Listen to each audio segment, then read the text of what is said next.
This video was created by VinylicPuma of VinylicPumaGaming.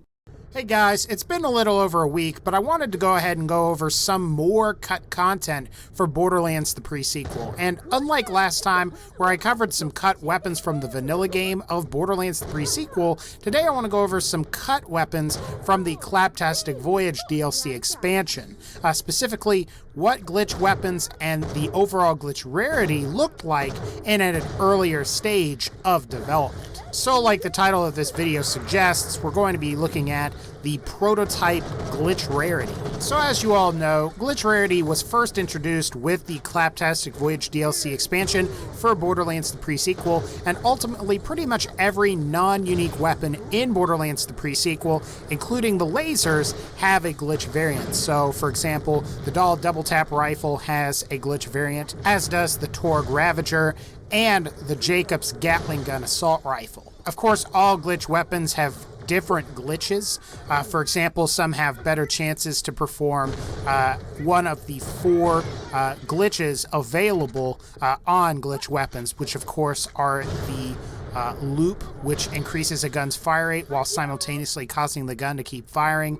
There's multi-shot, which adds 5 more projectiles per shot. There's also overload, which makes the gun act more like a rocket launcher, and when you shoot the gun, you'll like fly back a little bit.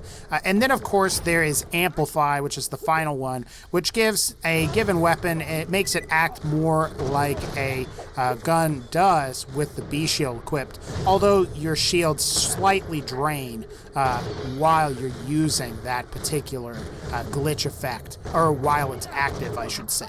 Now, like on my previous episodes for cut content in Borderlands the pre-sequel, I found different versions of glitch rarity weapons in the Italian localization files for Borderlands the pre-sequel.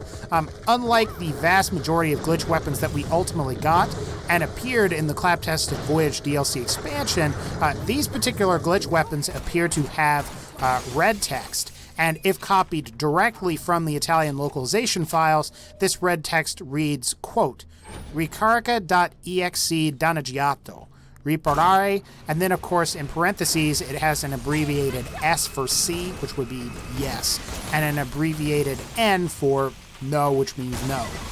And of course when properly translated into English, it would read Ricarica.exe damaged, repair, and then in parentheses yes or no. According to FixedSystem32.com, Ricarica.exe is, quote, a library file belonging to DirectX and contains some functions for Direct Show. Now, for those of you that don't know, DirectX is Microsoft's graphics API for rendering 3D objects in Windows.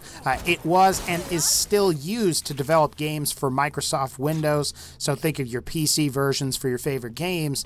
And of course, the DirectX API is also used on Microsoft's current Xbox One console and was formerly used on previous Xbox platforms, and also, fun fact, it was also used on the Sega Dreamcast. It's possible to speculate that this red text refers to the visual look of the glitched weapons that we ultimately received, as the weapons' textures appear to be kind of like glitching out, or they look corrupted, unlike the various other weapon skins featured throughout Borderlands the pre-sequel and all of the previous Borderlands games. What's so interesting about this is that all of the glitch rarity weapons I found in the Italian localization files have that same exact red text.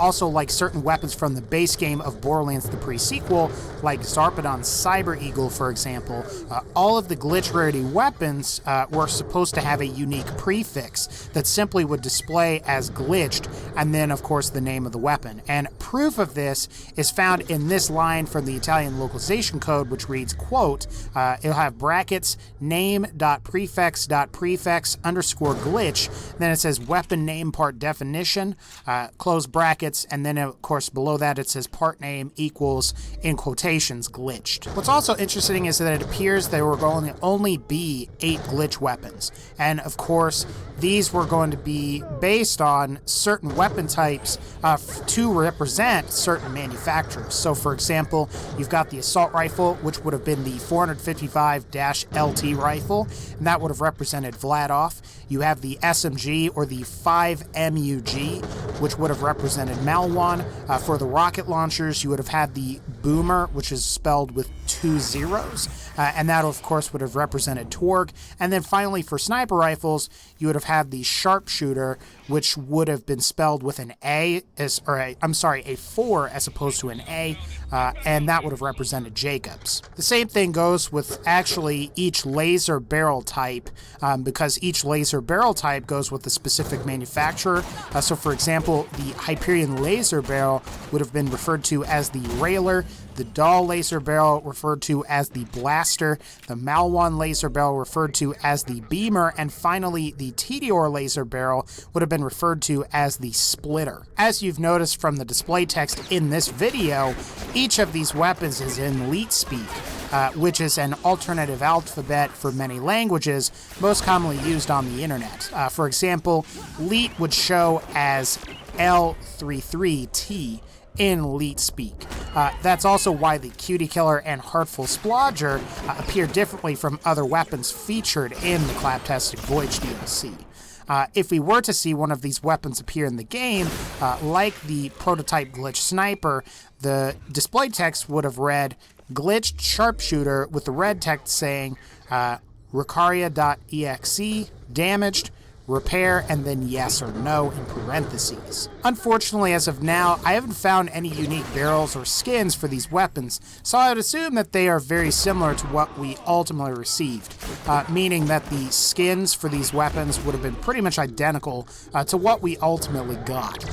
It is possible, though, that since Glitch Rarity greatly resembles Seraph weapons from Borderlands 2, it's possible that at one point in development, there was going to be a raid boss added with this DLC, where you killed the boss for like a Seraph Crystal substitute like currency, which you could spend on these new Glitch Rarity weapons. Ultimately, it's a shame these got cut, as I would always like to see new weapons get added in the Borderlands games, and hopefully the prototype Glitch Rarity weapons will make an appearance in Borderlands 3 whenever it comes out. Anyway guys, that's going to pretty much wrap up this particular video. If you like this video, please be sure to leave a like, and as always, take care, and I'll see you all next time.